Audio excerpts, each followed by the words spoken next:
Assalamualaikum warahmatullahi wabarakatuh.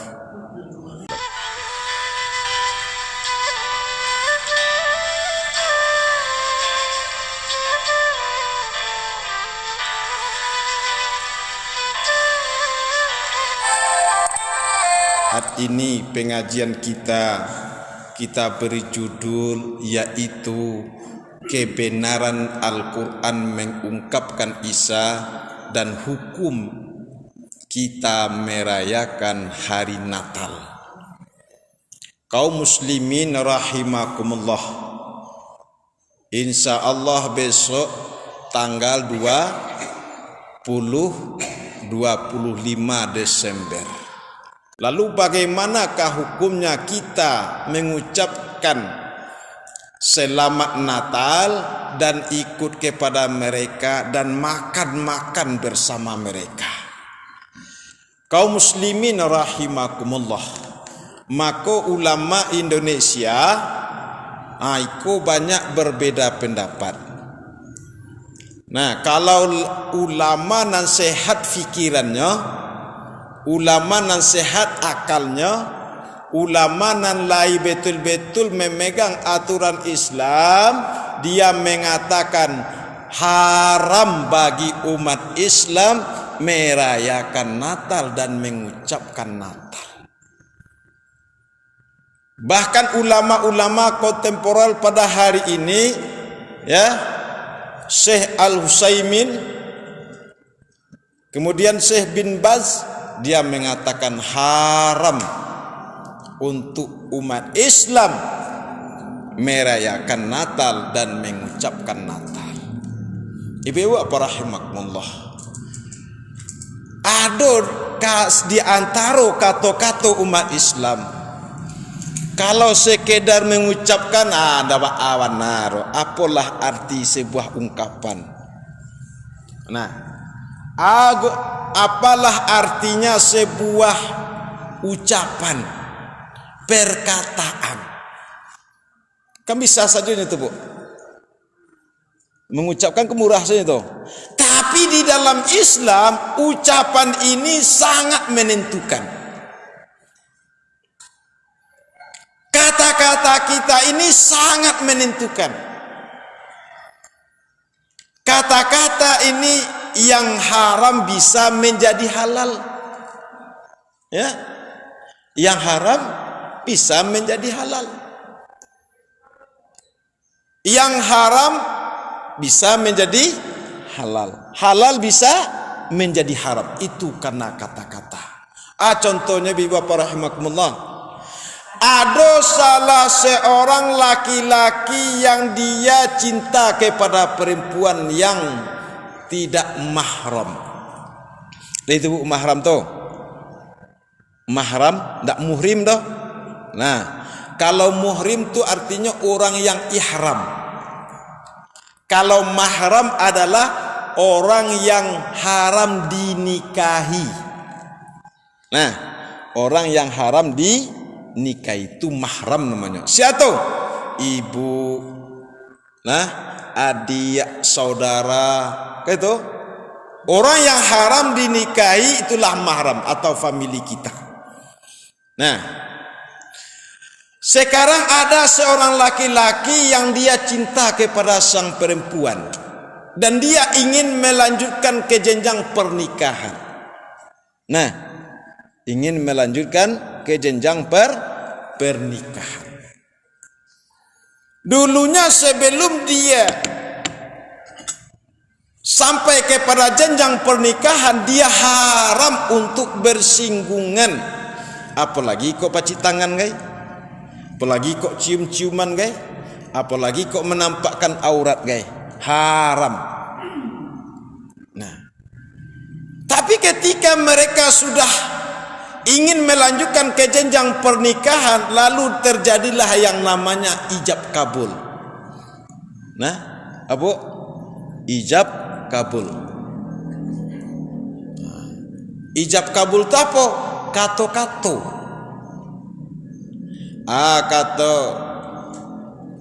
seorang bapak kepada bapak daripada seorang perempuan kepada calon minantunya, saya nikahkan kamu dengan anak perempuan saya, namanya Anisa binti Anwar. Gitu. Saya nikahkan kamu, kata orang tua si perempuan. Lalu dikabulkan oleh si laki-laki. Saya terima menikahi. Tidak menikahkan loh. Saya terima menikahi Aisyah binti Anwar dengan mahar seperangkat alat solat tunai. Itu. Apa itu? Itu ucapan. Maka karena sudah ada serah terima dari seorang bapak, lalu diterima oleh seorang calon menantu tadi, maka terjadilah hubungan perkawinan. Kemudian menurut aturan Indonesia, menurut undang-undang kompilasi hukum Islam, maka harus tercatat. Undang-undang 1974 kompilasi hukum Islam harus tercatat. Itu. Sabananya kalau nak dicatat bana nak masalah rubu. Nam pokoklah ado ijab kabul lah sah menjadi suami istri. Kenapa? Karena ucapan. Maka dulunya si perempuan sebelum ada ijab kabul haram berhubungan. Tetapi kalau setelah ada ijab kabul, yang haram itu menjadi halal. Itu arti sebuah ungkapan. Yang kedua, seseorang baru dikatakan Islam, kita baru menyatakan Islam kalau kita mengucapkan kalimat syahadat. Kalau ndak ucapkan kalimat syahadat dak, alun dikatakan kita Islam leh. Nah, contoh saja orang non muslim atau orang yang ingin masuk Islam, kalau ini tidak bersahadatnya tidak diterima sebagai Islam. Ada orang mu'alaf, nah, ingin masuk Islam, disaksikan bersama-sama, lalu dia mengucapkan asyhadu an la ilaha illallah wa asyhadu anna muhammadar rasulullah, baru diakui keislamannya. Itulah arti sebuah ungkapan. Kalau menurut Islam, kata-kata ungkapan adalah sakral. Nah, sakral bagi awak sangat penting. Coba ibu kalau solat awak solat Isya insyaallah. Coba rukuk tagak saja nak do bacaan. Lebih sah solat awak? Nak sah. Bismillahirrahmanirrahim. Alhamdulillahirabbil alamin. Awak diam saja. Lebih sah solat awak? Nak. Dibaca. Inilah nilai sebuah kata-kata dan ucapan. Kini ada orang yang muslim, yang orang Islam, apalah arti sebuah ungkapan dan kata-kata. Kok kita ucapkan Natal tu nak salah, nah, do kan nak rusak waktu donya. Nah, kena kasaki ucap undanya. Itu perginya adalah kepada keyakinan. Nah, keyakinan. Maka dengan kata-kata tadi yang dimunculkan dari akal kita, kemudian diucapkan dengan kata-kata, nanti akan berpengaruh kepada perbuatan kita dan sikap kita. Maka kita tidak boleh mengucapkan Natal, tidak boleh ikut merayakan Natal. Kenapa? Sebabnya 3 alasannya, Bu. Nah, kalau orang yang mengucapkan Natal dan ikut merayakan hari raya Natal, maka berarti dia mengakui 3 perkara. Berapa? 3 perkara. Yang pertama berarti dia mengakui Isa Al-Masih meninggal atau mati di tiang salib.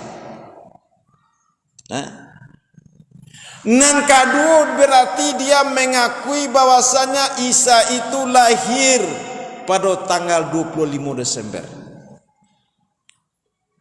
Nah, nan ketiga berarti dia mengakui Isa adalah sebagai Tuhan. Ko tiga alasan ko.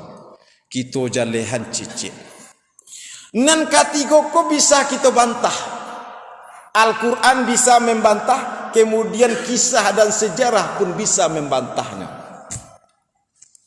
Yang pertama tadi, Bu, kalau orang mengucapkan Natal, ikut Natalan berarti dia mengakui Isa meninggal mati disalib, dibantah oleh Allah di dalam Al-Quran.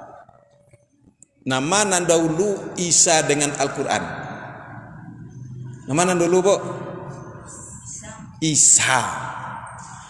Berarti keberadaan Isa kok dijalan di Al-Quran yang diturunkan oleh Allah kepada Nabi Muhammad sallallahu alaihi wasallam. Kata Allah,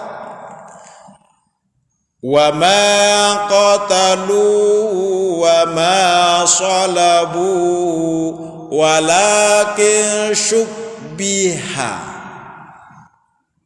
Nah, kata Allah, Nabi Isa itu tidaklah dibunuh. Nabi Isa itu tidaklah disalib. Walakin syubbihalahu. Akan tetapi siapakah yang disalib? Yang disalib adalah pengikut Nabi Isa yang setia, yang membelot, yang menjual akidah demi kepentingan dunia. Siapa namanya? Yudas Iskariot. Kau pengikut Nabi Isa dulu kok, setia kepada Nabi Isa, tapi demi kepentingan jabatan, demi kepentingan harta, demi kepentingan keping uang, maka dia jual akidahnya. Ketika orang-orang mengejar Nabi Isa untuk dibunuh, kemudian Nabi Isa ini diselamatkan oleh Allah Subhanahu wa taala, diangkat oleh Allah. Tah kamanyo pai anak tatura waktu Allah na lebih tahu do. Nanti insyaallah Nabi Isa ko nanti akan datang di akhir zaman. Kamanyo kini Ustaz, kamanyo kini di mana ndak jale dah wak? Tanya kepada Tuhan. Nah. Lalu siapakah yang salib? Diserupakan wajah Yudas Iskariot tadi dengan wajah Nabi Isa. Kelana disalib. Maka menurut orang yang yakin Isa adalah disalib, padahal bukan Isa yang disalib, tapi ada orang yang diserupakan wajahnya dengan Isa. Terbantahkan satu. Yang kedua, Nabi Isa itu kalau ada orang ikut Natalan, ikut mengucapkan Natal, dia mengakui bahwasanya Isa adalah Tuhan. Aku dibantah di Allah Al-Quran tadi. Nah, ayat yang kita bacakan tadi, Nabi Isa sendiri mengatakan, kata Nabi Isa, wa qala al-masih ya bani Israil a'budullaha rabbi wa rabbukum. Wisan ucap. Dan berkatalah Al-Masih atau Isa kepada Bani Israel, wahai Bani Israel, sembahlah olehmu Allah. Isa mengakui, siapa itu Allah? Rabbi wa rabbukum, Tuhanku dan Tuhan kamu. Jadi Nabi Isa kok tak pernah mengakui dirinya sebagai Tuhan, tapi dia mengakui adalah sebagai manusia, dan Allah mengakuinya sebagai Nabi. Ya, dia mengakui sebagai manusia, Allah mengakuinya sebagai Nabi. Siapa yang mempersekutukan Allah? Siapa menjadikan Nabi Isa bersekutu dengan Allah, dia yakini Isa ko sebagai anak Tuhan, kata Isa, faqad harramallahu alaihil jannah, Allah haramkan untuknya saruku, wa ma'wahun nar, tampeknya di neraka. Jadi kalau orang ikut dan membolehkan Natalan tadi, aku orangnya kok nya mengakui Isa sebagai Tuhan, kemudian tampeknya di neraka. Jadi kalau ada ulama-ulama nasaki, saki pikirannya demi jabatan, demi harta, demi pangkat, demi terkenal, makanya bolehkan Natalan, berarti kasih konyo pega. Ibu apa rahimakumullah. Nah, sehingga Allah katakan, laqad kafara allazina qalu, sungguh telah kafir orang yang mengatakan ya Isa anak Maryam sebagai Tuhan, sebagai Allah. Kemudian ayat di bawah Allah sampaikan, laqad kafara allazina qalu innallaha salisu salasah, sungguh telah kafir orang yang mengatakan Tuhan itu, Allah itu yang ketiga dari yang tiga. Mana tiga tadi, Bu? Mana tiga?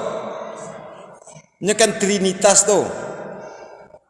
Trinitas, apa itu Trinitas? Tiga Tuhan.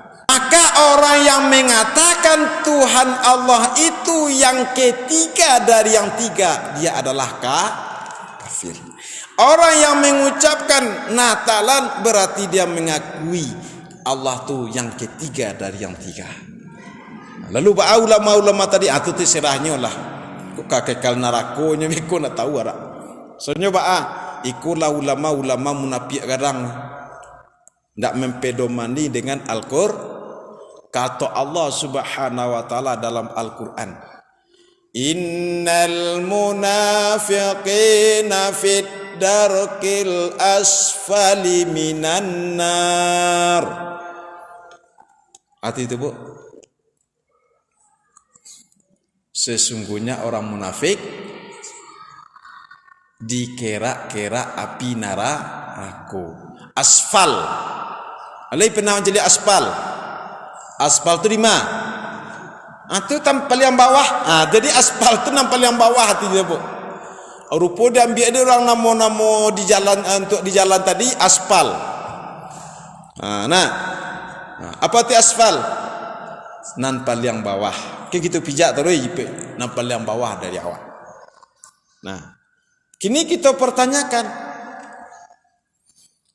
kenapa Allah Subhanahu wa taala tidak menyatakan orang musyrik dikera api neraka? Kok orang munafik? Orang munafik itu Islam atau kafir? Beragama Islam atau beragama musyrik? Beragama Islam. Nah, orang munafik dan fasik itu beragama nanti ditempatkan oleh Allah di kera-kera neraka. Sekarang ada pertanyaan, maka orang-orang non muslim, orang Hindu, Buddha, Kristen Protestan, Kristen lainnya, kenapa tidak dinyatakan oleh Allah dalam kera api neraka? Kok orang-orang Islam nanti kicaan di Allah di kera api neraka? Sahabat itu, Bu. Lah itu, Bu, tahu alasan itu? Ada dua. Nampar tamu kalau orang kafir tadi lah jaleh di luar kita lah jaleh musuh. Lah jaleh musuh. Lah jaleh nyo kafir tang berarti ko lah ndak searah ya awak, ndak sejalan ya awak do. Ndak setujuan ya awak ko jaleh awak meh hati-hati. Nang kedua, orang-orang munafik bentuknya nasa jalan Jawa. Bantunya nan searah Jawa. Disangko kawan lupa lawan je. Menguntiang dalam lipatan, musuh dalam selimut, api di dalam sakam. Enak. Bapi dalam sakam bu. Kaluannya ndak nampak apinya dah. Asok ndak bara nampak dah. Rupanya dicaliak di dalam. Lah jadi abu. Enak. Ya tak? Musuh dalam selimut. Musuh dalam selimut. Bantunya berjalan sama awak, bakawan juga bantunya. Tapi beko di belakang awak, membunuh awak kiranya, merusak awak kiranya. Mengguntiang dalam lipatan, menguntiang dalam lipatan, disangko kain ko rancak juga dari luar, rupanya di dalam. Biasa siapa menguntiang dalam lipatan kau? Orang tukang jahit nak. Orang tukang jahit nguntiang dalam lipatan. Guntiang. Rupanya di dalam lah hancur, lah habis. Di dalam di luar. Itu makanya. Jadi orang-orang munafikun lebih bahaya daripada orang-orang kafir. Nah, ibu-ibu apa rahimakumullah. Nah, kedua. Jadi yang kedua adalah kata-katanya ndak bisa dipaci. Kata-katanya aku nangkan nanti dajjal namanya, mbak dajjal. Dikatuan dan batu pada hakikatnya salah. Dikatuan dan salah pada hakikatnya batu. Memutarbalikan fakta. Wa minan nasi may yu'jibuka qawluhu fil hayati dunya wa yushhidullaha ala ma fi qalbihi wa huwa aladul khisam, kata Allah.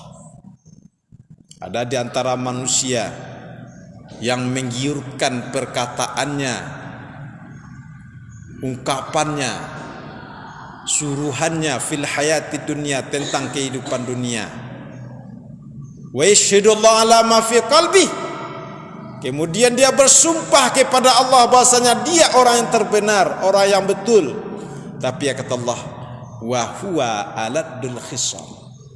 Itulah orang yang penentang, yang sangat kejam. Kata ibu-ibu rahimakumullah. Nah, dua dibantahkan dua. Kemudian yang ketiga, kenapa kita tidak boleh mengucapkan selamat Natal atau merayakan Natal dan haram melakukannya? Dan kalau orang yang merayakannya berarti dia mengakui yang ketiga. Yang ketiga apa tu? Menurut orang kini ko, Nabi Isa lahir tanggal 25 Desember. Ambo tadi siang berdengar ceramah Ustaz Abdul Somad. Kata Ustaz Abdul Somad dalam ceramahnya, bahwasanya Nabi Isa lahir 25 Desember itu adalah salah. Kenapa? Ketika Nabi Isa baru lahir, ketika itu dia, ibunya atau Maryam kelaparan. Maka Allah Subhanahu wa taala memerintahkan kepada Maryam untuk menggoyang batang korma. Kemudian digoyang oleh Maryam, lalu jatuhlah buah yang mangka. Maka biasanya korma ko buah ketika musim panas. Padahal bulan Desember adalah musim salju. Maka musim panas adalah pada bulan Juli dan Agustus. Maka di sekolah sampaikan. Maka kalau kita